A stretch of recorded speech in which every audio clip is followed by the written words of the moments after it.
Assalamualaikum warahmatullahi wabarakatuh. Saya Isti Nurhidayah, NIM K71191126 dari Prodi Pendidikan Guru Sekolah Dasar Universitas 11 Maret. Di sini saya akan melakukan eksperimen sederhana tentang sistem reproduksi manusia menggunakan media yang sederhana pula. Ini adalah media yang telah kita buat tadi. Botol ini kita misalkan sebagai ovarium. Bulatan kecil ini kita misalkan sebagai ovum atau sel telur. Sedotan ini kita misalkan sebagai tuba Fallopi. Botol yang besar ini kita misalkan sebagai uterus atau rahim. Bagian bawah ini kita misalkan sebagai vagina. Dalam reproduksi terjadi proses fertilisasi, yaitu proses pembuahan.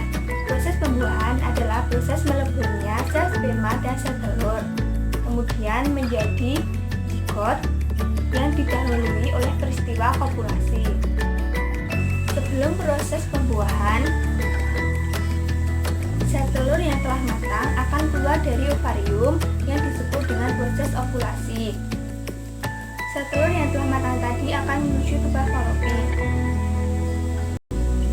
Di dalam tuba Fallopi, sel telur hanya mampu bertahan selama 24 jam saja.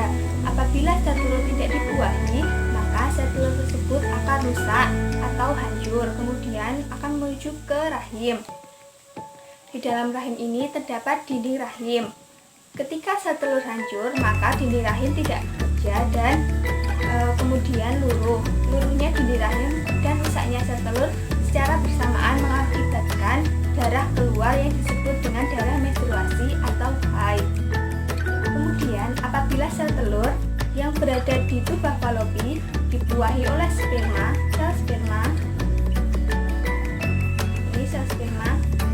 masuk ke dalam tuba Fallopi, maka akan terjadi proses pembuahan atau fertilisasi. Setelah proses fertilisasi, dalam kurun waktu 24 jam, sel telur akan membelah diri menjadi banyak sel. Pembelahan ini akan terus terjadi seiring berpindahnya sel telur menuju ke rahim. Setelah di rahim, sel telur akan menempel di dinding rahim dan akan terjadi kehamilan. Ini adalah zigot yang akan berkembang menjadi janin. Sekian video dari saya. Wassalamualaikum warahmatullahi wabarakatuh.